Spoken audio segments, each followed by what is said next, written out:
भोजन करते समय थाली में बाल आ जाए, भोजन करते समय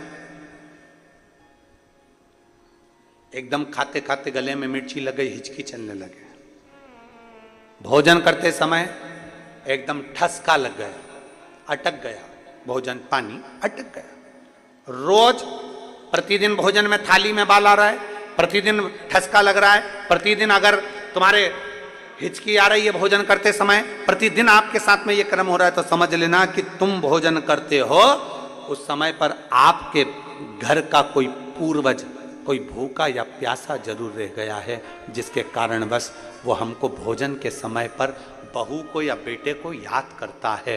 तो फिर करना क्या है, फिर क्या कर सकते?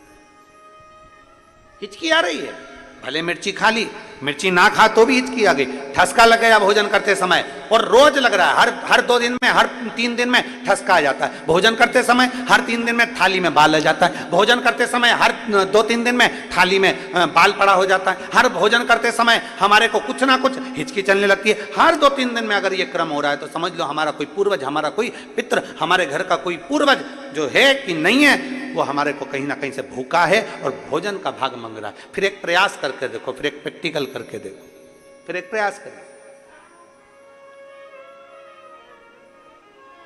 चावल की छोटी सी एक कटोरी, उस कटोरी में धान भर लीजिए चावल, उसमें एक लौंग और एक बेलपत्र, बस ये रख लीजिए। जो हंडा होता है घर में, पानी का मटका होता है, पितरों का जो स्थान होता है जहाँ पानी पीते हैं अपन, मटका, हंडा, टंकी, बाल्टी, जो भी हो। आजकल तो लोग आरओ लगा लिए हैं तो नीचे भी तुम मटका रखते होगे, हंडा रखते होगे, टंकी रखते होगे, उसी के पास में वो कटोरी रख दीजिए। 14 की रात्रि, अमावस्या के दिन उस कटोरी का चावल, बेलपत्र, ये सब शिव मंदिर के अंदर आप कोई भी एक स्थान पर, कोई दोने के अंदर रखकर या कागज के अंदर रखकर, शिव स्थान पर, शंकर के मंदिर में शिवलिंग को केवल स्पर्श कर कर जमीन पर ही उसको एक कागज में या दोने में, उसको जहां जलाधारी होती है वो जलाधारी के पास में गणेश वाले स्थान पर, गणेश वाली जगह पर उसको रख दे। गणेश वाली जगह फिर समझिएगा, ये शिवलिंग जलाधारी, ये जलाधारी का चरण जहां से पानी बहता है, सीधा हाथ सीधी तरफ पर गणेश जी का स्थान होता है, लेफ्ट में कार्तिकेय का स्थान होता है, बीच में अशोक सुंदरी का स्थान होता है।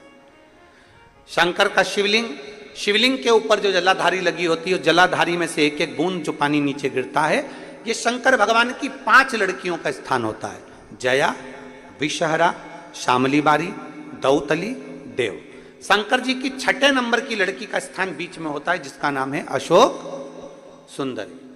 ऐसा स्थान, और ये पार्वती जी का हस्तकमल हो गया, शंकर का स्थान हो गया।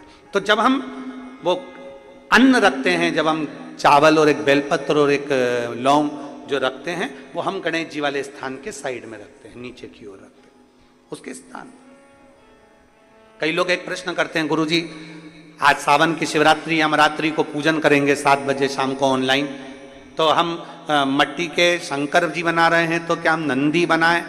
हम शंकर जी बना रहे हैं तो क्या हम गणेश जी बनाएं? नहीं, केवल शंकर भगवान का शिवलिंग बनाइए, बड़े प्रेम से जलाधारी बनाइए। हमने पहले भी कहा कि इसमें सारे देव अपने आप विराजमान हैं। आप जब अभिषेक करेंगे तो उसमें सब देवों का अभिषेक अपने आप हो जाएगा, सबकी पूजा।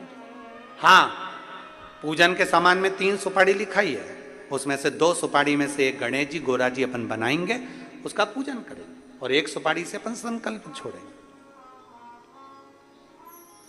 शिव आराधना में शास्त्र कर रहा है, शिव महापुराण वर्णन कर रही है। आप अगर भोजन कर रहे हो और भोजन करने में आपको बार बार हर 2 दिन में 3 दिन में बाल आ रहा है भोजन की थाली में, सब सफाई से भोजन बनता है। ऐसा कोई मेरी जीजी नहीं है जो बिना सफाई के भोजन नहीं बनाती, सब सफाई से बनाती है, सब अच्छे से बनाती है, सब अच्छे प्रेम से बनाती है, और सब सफाई से भोजन बनाती है। और सफाई से भोजन बनाने के बाद भी आपकी भोजन की थाली में बाल आ रहा है, अच्छे से प्रेम से एकांत में बैठकर भोजन कर रहे तो भी हिचकी आ रही है, तो भी आपको ठसका लग रहा है, रोज 2-3 दिन में लग रहा है, समझिए कि वो कहीं ना कहीं हमारे पूर्वज, कहीं ना कहीं हमारे देव भूखे हैं, भोजन मांग रहे हैं।